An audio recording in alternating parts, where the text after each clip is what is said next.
ठीक है। चलिए तो आज हम लोग पढ़ेंगे समांतर श्रेणी अर्थमेटिक प्रोग्रेशन। समांतर श्रेणी को अंग्रेजी में बोल रहे हैं अर्थमेटिक प्रोग्रेशन, और अर्थमेटिक का पहला लेटर ए है और प्रोग्रेशन का पहला लेटर पी है, इसलिए अब अर्थमेटिक प्रोग्रेशन को अब ज़्यादा टाइम हम लोग बोलेंगे ए पी। ठीक है। समांतर श्रेणी है क्या, पहले इसको समझ लीजिए। समांतर श्रेणी संख्याओं की एक सूची है जिसका प्रत्येक पद अपने वाले पद पहले वाले पद में एक निश्चित संख्या जोड़ने से बना है। इसको समझिएगा। 2 4 6 8, ये देखिए यह एपी है कि नहीं, और एपी है तो क्यों है, कारण समझिएगा। इसका पहला पद कितना है 2, 2 में कितना जोड़ने से अगला पद बना 2, फिर इसमें कितना जोड़ने से नेक्स्ट पद बना 2, और फिर ये कितना 2, ये सब 2 समान है ना, यानी 2 के अंतर से बढ़ रहा है तो कहेंगे कि यह एपी है। बस इतना सा पहचान है एपी का कि एपी का प्रत्येक पद अपने पहले वाले पद में एक निश्चित संख्या जोड़ने से बनता है, और ये जो निश्चित संख्या जो जोड़ने से बनता है इसी को बोलते हैं सार्व अंतर। क्या बोल रहे हैं इसको, सार्व अंतर। सार्व अंतर को बोलते हैं कॉमन डिफरेंस, और कॉमन डिफरेंस को कभी कभी सीडी या केवल डी से सूचित किया जाता है। आप इतना सा बस याद रखिएगा, सार्व अंतर को अंग्रेजी में कॉमन डिफरेंस, और इसलिए सार्व अंतर को सूचित किससे करेंगे, डी से। अब आप थोड़ा सा बताइएगा,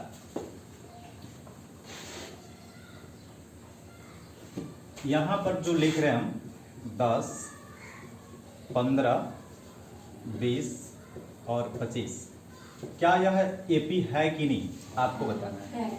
एपी है। एपी इसलिए है कि पहला पद में 5 जोड़ने से दूसरा पद बना, दूसरा पद में 5 ही जोड़ने से तीसरा पद बना, और तीसरे पद में 5 जोड़ने से ही फिर आगे वाला पद बना। तो सब में कितना कितना पद जोड़ रहे हैं, 5 का अंतर से ही बढ़ रहा है, और इसी 5 को हम क्या बोल रहे हैं, सार्व अंतर, यानी कि क्या, तो एपी जो यहाँ पर हम लिखे हैं 10 15 20 और 25, की जो संख्याओं की सूची है, तो संख्याओं के सूची में ई क्या है, पद है। इसको क्या बोल रहे हैं, ई भी क्या है, पद, यानी टर्म। ई भी क्या है, पद, और ई भी क्या है, पद। अब थोड़ा सा आप बता दो ये कौन पद है, तो पहला पद, 10वां पद नहीं, 10 देख के 10वां पद नहीं बोलो, कौन पद, पहला पद। ये कौन, दूसरा पद। ये कौन, तीसरा पद। ये कौन, चौथा पद। जैसे आप बेंच पर बैठे हो, 5 आदमी एक लाइन में बैठे हो, उधर से गिनती चालू करेंगे तो पहला, दूसरा, तीसरा, चौथा, 5वां या अंतिम। अंतिम वाला बात समझिए, इसको बोल रहे हैं प्रथम पद। ये हो गया दूसरा पद, ये हो गया तीसरा पद, ये हो गया चौथा पद। देखिए जैसे हम अगले चैप्टर में बढ़ेंगे तो प्रश्न पूछता है कि अंतिम से पदों की गिनती करना है, तो इसको अभी सीखते चलिए। अगर हम इधर से गिन रहे हैं, बाएं से गिन रहे हैं, तो जब बाएं से गिनती की जाता है तो अलग से नहीं कहना पड़ेगा कि तुम बाएं से गिनो, क्योंकि हम जानते हैं कि संख्याओं का गिनती हम बाएं से करते हैं। लिखने का जो सिस्टम है 1 2 किधर से चलते हैं, बाएं से चलते हैं। तो ये जो संख्या बना है इसका गिनती करेंगे तो 1 2 3 4, तो इसमें से सबसे पहला, दूसरा, तीसरा, चौथा। लेकिन एक प्रश्न पूछता है कि अंतिम से दूसरा बताओ, तो अंतिम से दूसरा का मतलब समझ रहे हो, उल्टा गिनती करना है, यानी ई हो गया पहला, ई हो गया दूसरा। एकदम छोटा सा क्वेश्चन आपसे पूछ रहे हैं, बताते चलिए।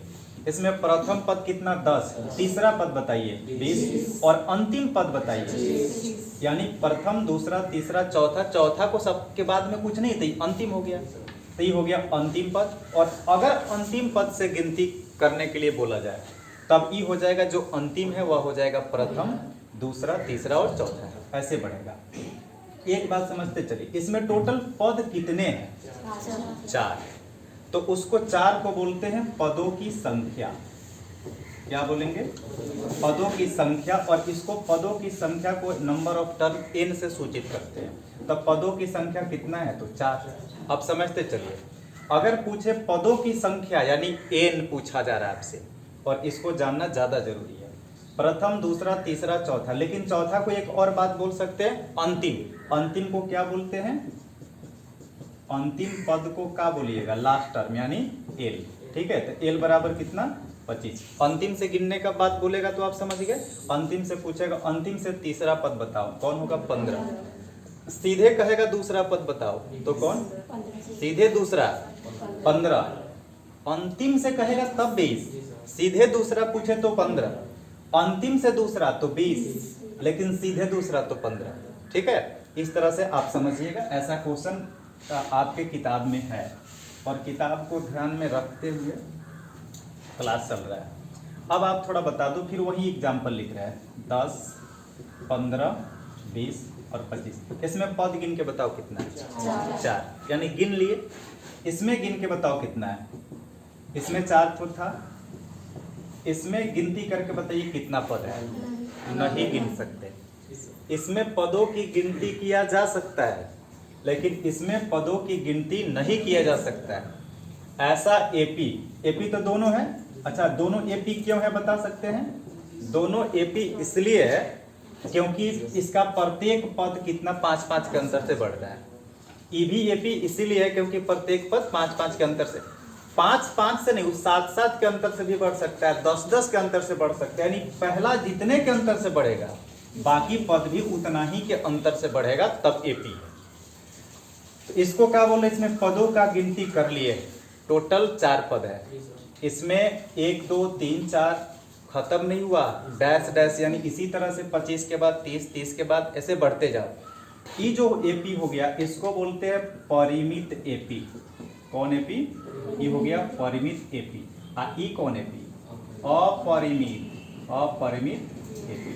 अब छोटा सा बात आप याद रखना कि ऐसा एपी जिसके पदों का गिनती किया जा सके वह कौन एपी? परिमित एपी। ऐसा एपी जिसके पदों का गिनती नहीं किया जा सके वह अपरिमित एपी। ठीक है, तो यहाँ से प्रश्न आपसे पूछ सकता है कि परिमित एपी कहते हैं, ऐसा बोल करके 4 ऑप्शन दे देगा। जिसके पदों का गिनती किया जा सके, जिसके पदों का गिनती नहीं किया जा सके, जिसमें अनंत पद हो, यानी कुछ करके 4 ऑप्शन दे देगा, आपको चुनना है। तो जिसके पदों का गिनती किया जा सके परिमित, जिसके पदों का गिनती नहीं किया जा सके अपरिमित। पद आप समझ रहे हैं, इस तरह से 1 2 3 करके पद गिन लेंगे। चलिए आगे बढ़ते हैं। आप अगर दोबारा देखना हो इसको तो वीडियो को आप दोबारा देख लीजिएगा। चलो देखते हैं, यहाँ पर फिर से वही एग्जाम्पल रखते हैं। 10 15 20 और 25। आगे भी बढ़ा सकते हैं, 25 के बाद 30 भी कर सकते हैं। कौन एपी लिख रहे हैं? परिमित एपी। परिमित समझ गए, जिसके पदों का गिनती किया जा सके। अब इसमें थोड़ा सा सब पार्ट को अलग अलग लिख रहे हैं। इसको पहले लिख दिए कि यह एपी है। अब देखिएगा, अगर एपी है तो बताइएगा इसका प्रथम पद कितना है, और प्रथम पद को सूचित करते हैं ए से। ये ध्यान देने वाला बात है। प्रथम पद कितना हो गया? ए, और प्रथम पद को सूचित करते हैं ए से। तो प्रथम पद ए बराबर कितना? 10। अब देखिए दूसरा पद, तो दूसरा पद को किससे सूचित करेंगे? बी से। अच्छा, मान लो प्रथम पद को ए से, दूसरा पद को बी से, तीसरा पद को सी से, 26वां पद को जेड से, 27वां पद को बताइए। अब कौन से? अगर ए बी से सूचित करिएगा तब प्रथम पद ए कोई दिक्कत नहीं, दूसरा पद को बी, तीसरा पद को सी, चौथा पद को डी, सबसे 26वां पद को जेड, लेकिन 27वां पद को, 28वां पद को, 29वां पद को, गड़बड़ हो गया ना सिस्टम। इसलिए प्रथम पद को ए, ये बात ठीक है, लेकिन दूसरा पद को बी नहीं, दूसरा पद को A2। इसी तरह से तीसरा पद को क्या? A3, और चौथा पद को कितना? A4। अब A 1 2 3 4 5 की घटने वाला थोड़ी है। तो प्रथम पद कितना? A कितना? 10। दूसरा पद कितना? A2 यानी कितना? 15। और तीसरा पद बताइए। तीसरा पद कितना? A3 यानी कितना? 20। और E कितना? चौथा पद कितना? A4 कितना? 25। अच्छा, इसी को एक और बात लिखते हैं, अंतिम पद बताइए। और ये कॉन्सेप्ट है, ये सीखेगा तभी आगे बढ़ेगा। अंतिम पद को बोलते हैं एल। कितना है? अच्छा, चौथा पद भी 25 और अंतिम पद भी 25। हाँ बिल्कुल, क्योंकि इसमें 4 ठो पद है, तो अंतिम पद कितना है? यानी चौथा पद बराबर अंतिम पद, एक ही बात हुआ। तो अंतिम पद कितना हो गया आपका? अंतिम पद को क्या बोलोगे? एल। एल का मतलब लास्ट, इसलिए एल से बोल रहे हैं। एल बराबर कितना? 25। अब समझिए कुछ बात इसमें और जानना है। अब दो पदों के बीच के अंतर को क्या बोलते हैं? सार्व अंतर। तो सार्व अंतर, और सार्व अंतर को किससे सूचित करते हैं? डी से। नहीं, सार्व अंतर को सूचित करते हैं डी से। तो सार्व अंतर डी बराबर कितना? तो कितना के अंतर से बढ़ रहा है? 5। ये हो गया सार्व अंतर डी बराबर 5। अच्छा, इसमें कई गो पद है? 1 2 3 4, 4 को। तो जितना पद हो उसको क्या बोलते हैं? पदों की संख्या। हाँ, इस बात को याद रखिएगा, पदों की संख्या। तो पदों की संख्या कितना? पदों की संख्या को n से, और n बराबर कितना? कितना हो गया? 4। इतना बात को आपको इसमें याद रखना होगा। क्या क्या? प्रथम पद कौन है, दूसरा, तीसरा, चौथा, पांचवा, पदों के बारे में। अंतिम पद कौन है, कितना के अंतर से बढ़ रहा है, जितना अंतर से बढ़ता है उसको बोलते हैं सार्व अंतर। ए में पद कितना है? 1 2 3 4। समझ में आ गया? एक बार फिर से, प्रथम पद को किससे सूचित करते हैं? ए से। दूसरा पद को A2 से, तीसरा पद को A3, और ऐसे A4, अंतिम पद को L, और इसी तरह से सार्व अंतर को D। सार्व अंतर का मतलब, अगर प्रश्न आपसे पूछ दे सार्व अंतर किसे कहते हैं, परिभाषा बताओ। सीधे नहीं कि दो पदों के, यहाँ पर इसी बात को बोलना है आपको, सार्व अंतर किसे कहते हैं। तो कहिएगा एपी के क्रमशः दो पदों के अंतर, क्रमशः का मतलब लगातार, एपी के लगातार दो पदों के अंतर को सार्व अंतर कहते हैं।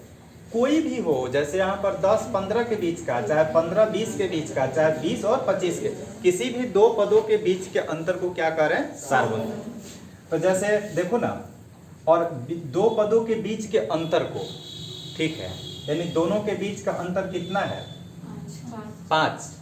अच्छा थोड़ा देखिएगा, 5 और -5, देखिए बता रहे हैं यहाँ पर, समझिए, बहुत अच्छा बात है। हम बोल रहे हैं दो पदों के बीच का अंतर, 10 में से 15 घटाओ -5, 15 में से 10 घटाओ +5। समझे कि नहीं? दोनों पदों का अंतर है। तो आप क्या समझ रहे हैं, इसमें से कौन सार्व अंतर है? सार्व अंतर कौन है? तो बढ़ते क्रम में है तो सार्व अंतर यानी 15 में से 10 को घटाना है, अगले पद में से उसके पहले वाले पद को घटाना है, तब जो अंतर आ रहा है वही क्या है? सार्व अंतर। इसको ही बता दिए कि कुछ बच्चे उल्टा पलटी समझ लेते हैं। तो दो पदों के बीच के अंतर को बोलते हैं सार्व अंतर। अब थोड़ा फार्मूला बना रहे हैं, इसको दिमाग पर रखिएगा, स्क्रीनशॉट ले लीजिएगा, हो सके तो वीडियो देख करके इसको कॉपी पर नोट भी कर लेना है, ठीक है। चलिए, समझ में आ रहा है? आप लोग बहुत होशियार की तरफ बैठे हो, कि ठीक बात है। ये देखिए, अब थोड़ा बताना, 10 20 30 40 ऐसे जो लिख रहे हैं, यह एपी है कि नहीं, पहले ये बताओ। एपी है, क्यों है? अंतर बराबर है, यानी प्रत्येक पद 10-10 के अंतर से बढ़ते जा रहा है। अच्छा, परिमित है कि अपरिमित? परिमित एपी, पदों का गिनती किया जा सकता है, 50 कर दिए, जब तक डॉट डॉट नहीं लगे तब तक गिनती किया जा सकता है। परिमित एपी है। इसका अंतिम पद बताओ। अंतिम पद 50 है, और इसका दूसरा पद बताइए 20। अच्छा, अंतिम पद को और क्या, कौन पद बोल सकते हैं? पहला, दूसरा, तीसरा, चौथा, पांचवा पद। पांचवा पद को किससे सूचित करेंगे? ये 5 से। ठीक है, ये बात समझ में आ गया। अब देखो, हम बोल रहे हैं कि एपी जो होता है उसका प्रत्येक पद अपने पहले वाले पद में एक निश्चित संख्या जोड़ने से बनती है। ये परिभाषा है एपी का। अब देखिएगा, फिर से सुनिए इस बात को, एपी का प्रत्येक पद पहले पद के अलावे, पहला पद को छोड़ करके जो बाकी जितना भी पद बना है वह अपने पहले वाले पद में एक निश्चित संख्या जोड़ने से बनता है। अब देखते हैं इस बात को। तो ये 20 कैसे बना है? तो 10 में एक निश्चित संख्या यानी 10 जोड़ने से। फिर ये 30 कैसे बना? तो इसके अपने पहले वाले पद में 10 जोड़ने से। ये 40 कैसे बना? तो अपने पहले वाले पद में 10 जोड़ने से। 50 कैसे बना? तो अपने पहले वाले पद में कितना जोड़ने से? 10 जोड़ने से। तो प्रत्येक पद में अपने पहले पद के अलावे प्रत्येक पद में एक निश्चित संख्या जोड़ने से बन रहा है। जोड़ने से बोल रहे हैं। अब आपको बताना है, जोड़ने पर ही बनता है, ये बात आप याद रखिएगा। अब आपसे हम पूछे एक प्रश्न कि 5 में रुक जाओ थोड़ा सा, इसको कर देते हैं 100, 90, 80 और फिर इस तरह से लिख दिए 70। आप बताओ एपी है कि नहीं है? 100, 90, 80 अगर जोड़ने से बना है तो एपी है, अगर जोड़ने से नहीं बना है तो एपी नहीं है। तो आप बताओ एपी है कि नहीं? 100 में कितना जोड़ने से 90 बना है? आप कहेगा नहीं 10 घटाने से बना है, नहीं जोड़ने से भी बना है। 100 जो है 100 में कितना जोड़ने से 90, हम अगर आपसे पूछे कि 100 में कितना जोड़ने से 90 बना है तो आप कहोगे कि 10 घटाने से बना है। जवाब जो हम पूछ रहे हैं उसका जवाब नहीं दे रहे हो। देखो हम क्या पूछ रहे हैं, हम पूछ रहे हैं कि 100 में कितना जोड़ने से 90 बना। हम क्या पूछ रहे हैं? जोड़ने से ना पूछ रहे हैं प्रश्न। लेकिन आप क्या बता रहे हो कि 10 घटाने से, तो हम पूछ रहे हैं जोड़ने से, आप बता रहे हो घटाने से। तो हम पूछ रहे हैं कुछ और, आप जवाब दे रहे हैं कुछ और। नहीं, तो जोड़ने से ही बताना है। तो समझिएगा 100 में -10 जोड़ने से 90 बना। आप सारो अंतर को माइनस में काहे नहीं बोल रहे हो? सारो अंतर धनात्मक भी हो सकता है, ऋणात्मक भी हो सकता है और शून्य भी हो सकता है। तो अब यहाँ पर ऋणात्मक आ गया। 90 में फिर -10 जोड़ने से 80 बना है और 80 में फिर -10 जोड़ने से 70 बना है। हो गया कि नहीं? जोड़ने से ही बना है। अब थोड़ा सा देख लेते हैं इस बात को। हम बोल रहे हैं कि 100 में कितना जोड़ने से बना है? -10। तो जोड़ के देखते हैं कि आ रहा है कि नहीं। तो ये हो गया 100 प्लस माइनस कितना? माइनस, और देखो कितना आ गया। हम तो जोड़बे ना किए हैं तो 90 आ गया। उसी तरह से 90 में कितना जोड़ना है? -10 जोड़ना है। जोड़ का चिन्ह कितना जोड़ना है? -10। 90 तो यहाँ रहेगा प्लस माइनस गुना कर रहे हैं, प्लस गुने माइनस कितना हुआ? -10 कितना आ गया? 80 आ गया। तो अब समझ गए। अब बताओ कि 100 में कितना जोड़ने से 90 बना है? तो -10। 90 में कितना जोड़ने से 80 बना है? तो -10। 80 में कितना जोड़ने से 70 बना है? तो -10। लेकिन जब कहोगे कि सीधे 10, तो सीधे 10 तो घटाना पड़ा है ना, +10 तो घटाना पड़ा है, लेकिन -10 जोड़ा गया। समझ गए? तो ये भी एपी है कि नहीं है? एपी है। ठीक है, तो इस तरह से आप समझ गए। और एक नोट याद रखिएगा कि किसी भी एपी का सार्व अंतर प्लस में भी हो सकता है, माइनस में भी हो सकता है और शून्य भी हो सकता है।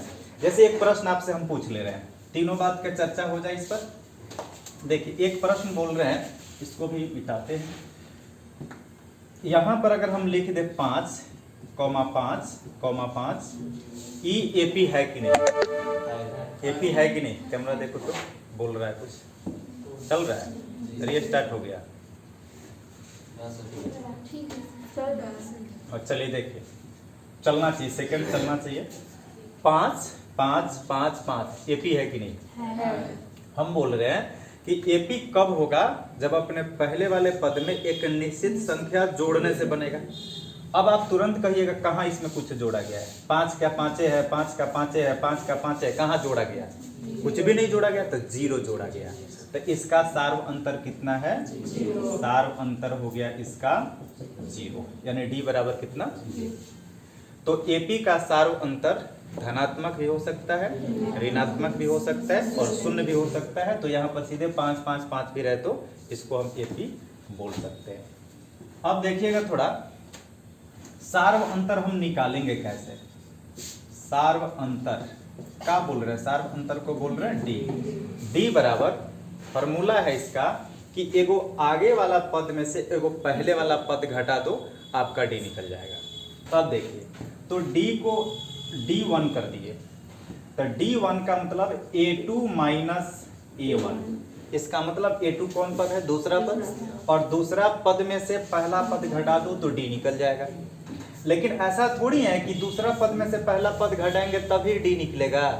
D का मतलब कि किसी भी एगो आगे वाला पद में से एगो जस्ट उसके पहले वाला पद घटा दो तो D निकल गया। तो ये भी तो हो सकता है कि A3 माइनस A2 तब D निकल जाएगा। अगर A4 माइनस A3 तो भी D निकल जाएगा। अगर यहाँ पर कहे A5 माइनस A4 तो भी D निकल जाएगा। अभी D1 तो A2 माइनस A1, इसका नाम रख दो। सबको D बोलेगा तो थोड़ा अच्छा नहीं लग रहा। इसको D1, इसको कितना D2, ये कितना D3, और ये सब क्या रहना चाहिए? बराबर। D1 बराबर D2 बराबर D3 बराबर D4, ये सब बराबर आना चाहिए। यानी समझ के चलो कि यहाँ पर बदल रहा है इसलिए यहाँ 1 2 लगा दे रहे हैं, हालांकि सब D क्या रहेगा, बराबर रहेगा। तो इसको बोलते हैं सार्वंतर। अब थोड़ा समझ के चलो, बहुत बढ़िया। D का असली फार्मूला बता रहे हैं, यहाँ 5 है तो एगो कम करके घटा दिए, ठीक है। अगर 10 रहता तो यहाँ क्या लिखते, 9। अगर यहाँ पर 20 रहता तो यहाँ पर लिखते 19, यानी एगो कम करके, ठीक है। अच्छा तुम बताओ थोड़ा सा, अगर यहाँ पर लिख दे हम AN, ठीक है, तो अब यहाँ पर A क्या लिखना, एगो कम करके। यहाँ क्या लिखे, 5 तो 4, 4 तो 3, 3 तो 2, यहाँ पर N तो एगो कम करके लिखना होगा। तो N में से एगो कम करो तो N-1। अब N के पहले वाला लेटर मत देखने लगना कि M, वैसे नहीं देखना है, N से को कम करना है तो N-1। तो D का ई फार्मूला हो गया। आपसे परीक्षा में एकदम सीधा सीधा ई बात पूछा जा सकता है, ठीक है। बहुत इंपॉर्टेंट क्वेश्चन है कि D का निम्नलिखित में से फार्मूला यानी सूत्र कौन है। आप खोजिएगा D का मतलब A3 minus A2, A4 minus A3 नहीं मिलेगा, सब गलत रहेगा। ऑप्शन में एगो ई दे दिया रहेगा, AN माइनस AN-1 नहीं हुआ। इसी पर ना यहाँ पर N के जगह पर यही ना बता रहा है कि N के जगह पर अगर आप N के जगह पर 5 रख रहे हो तो माइनस N के जगह पर 5 माइनस 1 बराबर 4। इसी फार्मूला पर नहीं सब बना है, समझ रहे हो, इसी फार्मूला पर नहीं सब बन रहा। अगर देखो N के जगह पर अपने से मान लो अगर 100 रखोगे तो 100, तो यहाँ N का मान 100 माइनस 1 तो 99 हो गया, 199। तो असली फार्मूला तो यही हो गया। तो D बराबर AN माइनस AN-1, ठीक है। तो इस तरह से आप D के बारे में समझ गए। D का मतलब क्या होता है, सार्वंतर। सार्वंतर का मतलब दो पदों के बीच का अंतर। कैसे निकलेगा, एगो आगे वाला पद में से एगो पहले वाला पद घटा देंगे, 20 में से 19वां पद घटाएंगे, 18वां में से 17वां घटाएंगे, 15वां में से 14वां घटाएंगे, इस तरह से निकल जाएगा।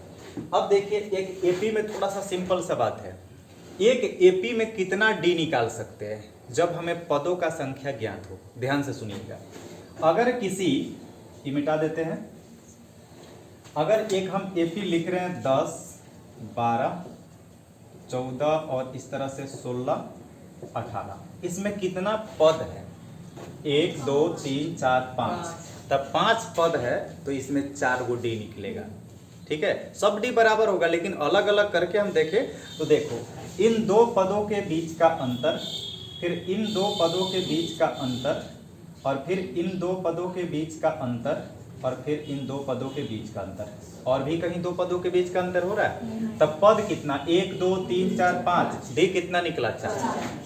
अगर हमको पता करना हो, बहुत बढ़िया क्वेश्चन, हमें पता करना हो कि यह एपी है कि नहीं है, ध्यान से सुनना। अगर प्रश्न पूछा जाए कि यह एपी है कि नहीं है, यानी 10 12 14 16 18, यह एपी है कि नहीं, इसको हटा दे रहे हैं, ये एपी है कि नहीं है। तो अभी तो सिंपल देखने में लग रहा है कि एपी है, क्योंकि 10 2 12, 12 2 14, 14 2 कितना 16। लेकिन प्रश्न कभी कभी थोड़ा सा कठिन हो जाएगा जो आगे आपको मिलेगा, तो नियम समझ लो कि उस समय जांच कैसे करना कि एपी है कि नहीं है। तो पहले तुम निकालना D1 बराबर A2 माइनस A1। A2 कितना है, A2 के जगह पर कितना, 12 माइनस A1 के जगह पर 10, घटा तो कितना, 2। फिर यहाँ पर कर देना D2, D2 का मतलब A3 माइनस A2। अच्छा ये बात समझ गया हो, D1 तो 2 से, D2 तो 3 से, बात समझ रहे हो, ये सब एक दूसरे पर सेट हो रहा है। A3 का मान कितना, 14 माइनस कितना आया, 2, और D3 तो A4 माइनस A3 कितना हो गया, 16 माइनस 14 कितना आया, 2। अब ये सब दो जो है बराबर आना चाहिए, ये दो सब बराबर आना चाहिए, तो कहेंगे एपी है कि नहीं है। तो चूंकि प्रत्येक डी क्या है, बराबर है, यानी प्रत्येक दो पदों का जो अंतर है वह कितना है, 2 है, अतः यह एपी है कि नहीं है, एपी है। लेकिन प्रश्न में अगर दो बात समझिए, बहुत अच्छा बात है, जो क्वेश्चन जब किताब से बनेगा तो एकदम आराम से बनाओगे। देखिएगा एक प्रश्न एकदम कंफ्यूजन दूर हो जाएगा इस क्वेश्चन से। 2 4 6 8 का सार्व अंतर ज्ञात कीजिए, ऐसा लिखा हुआ है एक प्रश्न है। एक दूसरा प्रश्न लिख रहे हैं 2 4 6 8 एपी है या नहीं। आपको लग रहा है कि दोनों क्वेश्चन एक ही जैसा हो गया, दोनों एक जैसा नहीं है। इसमें कह दिया है कि यह एपी है, तुम सार्वंतर ज्ञात करो। एपी है, एपी लगा दिया है कि एपी है, सार्वंतर ज्ञात करो। तो बस इसमें एक एक को डी निकालना होगा, A2 माइनस A1, 4 माइनस 2 बराबर कितना 2, आंसर हो गया। क्योंकि ये बोला है कि एपी है, तुम इसका सार्वंतर ज्ञात करो, तो इस तरह से बनेगा।